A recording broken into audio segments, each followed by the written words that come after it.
You messed up a connection that meant the world to you due to a mistake that you made, or a couple of mistakes that you made, and you feel bad and now you're looking for how to get the person back. Well, don't worry, because in this video I'm going to explain how you can do that and get them back. Now, to start off this video, we need to establish why you are apologizing and why you want to get this person back. Are you apologizing trying to get this person back for them?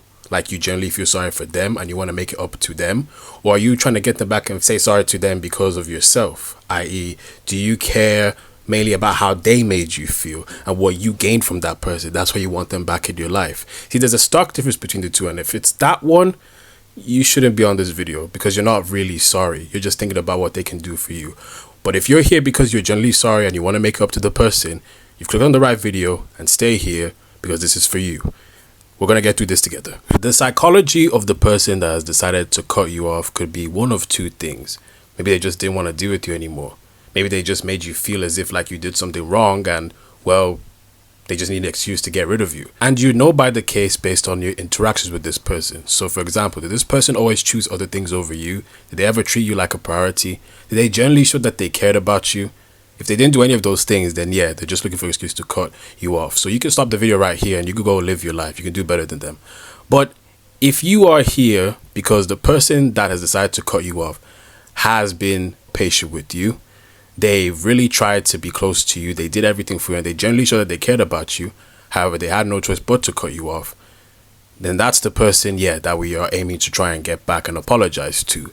Because there's a lot of damage done and you don't understand how great the damage is. Before we establish the damage that you've done, we have to understand that the fact that you're clicking on this video, you should be proud of yourself because you're taking accountability, you're not running away from your responsibility in the matter, and you are understanding that there are things you need to do better in order to improve your interactions with this person. So don't feel bad about yourself. Don't feel like a worst person ever. You're here. You're trying to do better.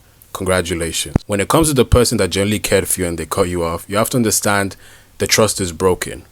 So all you apologizing and them not really paying attention to it is because maybe they have been patient with you, but you never showed any type of progress to generally show through your actions that you are sorry. Additionally to that, you have to understand that as the trust is broken, there's also a bit of resentment on the fact that they had to cut you off. You have to understand that a person that generally cared for you like that did not just decide and take pride in cutting you off. It wasn't an enjoyable experience for them. They were upset just as much as you were. They were angry and they were batting their heads, constantly just getting angry because of the fact of, why did you make me cut you off? I really cared about you. I really loved you. I really wanted to be there for you, and you made me cut you off. How could you do something like that to me? And when someone is in that mentality that they had to cut you off for the betterment of their mental health, it can be difficult to get them back because the trust is really, really fractured. Yes, they want to be with you. Yes, they want to be friends or in a relationship with you. However, they realize that being in a friendship or relationship with you was doing more damage to them. Either way, they're in pain, but they realize that they rather be in pain away from you than be in more pain being with you and someone they love constantly hurting them. So what you have to do is sincerely apologize in a genuine way. Tell them how sorry you are. And if that doesn't work, then you have to give them time. Because the person that has decided to cut you off is still grieving and is still in pain. It's not a pretty experience for them. You may think that you're in turmoil and things of that nature, but they're in turmoil as well. They need time to really process if they can really give you another chance. Not because they think they're stuck up or better than you, but it's because what the damage that you did to them was breaking them really badly. So they need to think about it. They need to process the situation. And it can be hard. And yes, they do remember the good times that you had with them, which is why it makes it a lot more harder for them to really consider if they should get back or deal with you again, because of the damage. In the time space where it takes for them to have time to think of if they really should deal with you again, you need to do work. You need to self-improve, and you really need to look at why it is you do the bad behaviors that you do. So if you have to go to therapy, go to therapy. If you have to do anything that you can to go and improve yourself. And then when you feel like you've improved yourself, that's where you can then try and come back again and try and reignite the thing again. But again, it won't be guaranteed that they will want to rekindle things with you again because they still don't trust you. I want you to understand that yes, you can do all the work and you can really put in the effort to really try and be better for that person. However, that doesn't guarantee their timeline of dealing with you again. You have to understand that at the point where you have offended the person, it's their time. It's about them. They're the ones in pain. You cannot rush that healing process. No matter how soon you decide to change your ways, they still need their time, whether they're going to deal with you again or not. So, I mean, continue with your life, continue doing other things as well, but just have in the back of your mind that they need their own time, and you can't rush that process, because if you rush that process, they're going to see it as you being selfish. They're going to see it as you not really caring about them. They're going to see it as you like not really being sorry, because someone who's truly sorry understands that the pain that you inflicted on them, you recognize that it could have been very painful for them. It may have not been a big deal for you, but you have to understand that the pain that you caused them, it was a big deal to them. We all have different temperaments of what really hurts us. And there's something I realized with people that I've dealt with. There are things that people can do to me and I won't give a dang about, but there's certain things that people can do to me and I will give a dang about. And vice versa for the person that I'm dealing with. So you must exercise patience and stay calm. Don't be too in their face. Make it clear that the door is open. Make it clear that you're ready to talk whenever they want to talk. I'll also be open to the fact that they never may want to speak to you again. But be patient. Be considerate. Consider their emotions. This isn't about you. It's about them. They need time to understand and process things. They need to sit there and feel and trust you again. There's a negative side to being patient with people that you've offended, and they're still not like, they're taking a bit longer than you would initially like for them to forgive. And there's this mentality where it's like, well, if they don't want to deal with me anymore, that's their loss. And whilst that may be true to an extent, it's also not true to an extent. And this is where you have to be careful, because if you don't know the line to draw with this mentality, this is where narcissism can really play in, and you could slowly become a narcissist. When you sit there and someone is not willing to deal with you again, yes, they are at a loss if they don't want to deal with the new and improved version of you that wants to be better for them. Because at the end of the day, we all make mistakes. Even they've made mistakes as well. And it comes down to the point where it's like, if you've done the work to be better for somebody, if you've done the work to be more considerate and more caring for them, and they don't want to deal with you and give you another chance, it's their loss, yes, but at the same time, you have to be understanding of the fact that maybe the trust isn't there. Maybe you haven't really shown that you've changed to the point, because sometimes you feel like you've changed and you have, but all they remember is that you offended them, you went away, and you came back. They don't know what work you did to improve for them, you feel me? But there's also the mentality, which I used to adopt to, shamefully enough, where you are saying sorry to someone and they're taking a bit longer than you would like for them to forgive you or speak to you again. And what I used to do is be like, oh, well, who needs them? They're lost. If they want to leave my life, they can leave. And it's like, that's selfish, because they don't want to leave my life. They don't want to walk away from me. I made them walk away from me. So how dare I say, if you want to leave, then leave? It's my fault. Do you understand? So if it's your fault, you can't really sit there and say to yourself, oh, well, they're lost. No, you can't. You got to be very careful what place that's coming from. It's funny because I see a bunch of videos on social media where like there's a person or a motivational speaker talking about if they want to leave your life, then let them leave.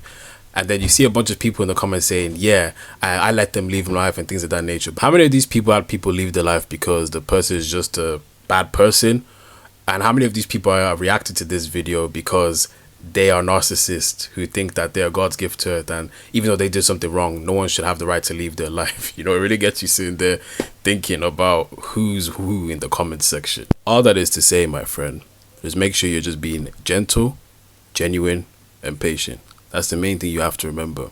And also be accepting of the fact that maybe the person just doesn't want to deal with you again. Not because they hate you, not because they care about you any less, but it's because it's what's best for them. I remember there was when I was younger, there was a person that I used to know, and we had a little falling out. And when we rekindled our friendship, I remember I asked her, oh, why didn't you just message me if you really missed me? And she said, it's because I was scared. At the time, I didn't really know what that meant. I just thought, haha, loser. That's why I said, I was laughing at her, like, you're just silly for being scared or whatever it is. But as of recently, I understand the significance of that sentence.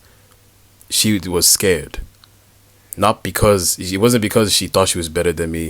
It wasn't because she thought that she's too high horse.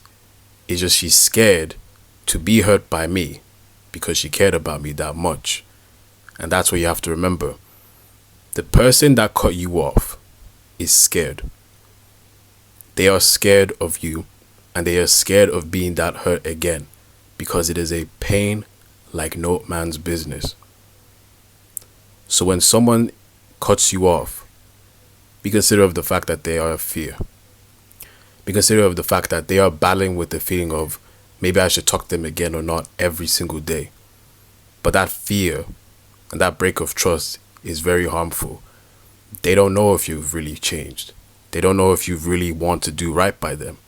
They don't know if you even know the extent of what you did. So you have to be understanding that this person is scared of you. Rightfully so. But that doesn't mean you're a bad person. That just means that you have to try harder to gain their trust. Now, it's up to you how much you want to try. It's up to you how long you want to leave the door open. You know, when I was younger, I used to have a cutoff date when I was arrogant and stuff like that. But now, I leave the door open anytime because I know I can be intimidating. I know I can be, well, I used to be very abrasive and harsh and cruel and downright mean. So I'll always extend my hand. I'll always leave the door open. But I also understand if it's a case where you don't want to deal with me again. But if the person does ever decide to deal with me again, I can assure them that whatever it is that I did, it will never happen again. And that's what you have to tell yourself. Whether you meet a new person or you deal with this person again, you have to tell yourself and really mean it that whatever it is that you did, you can never do it again. Because for a person to give you another chance is a big leap of faith. Big leap of faith. They were scared. They still are. They lack trust. They still lack trust. But they are giving you another chance. Don't mess it up. Do the work.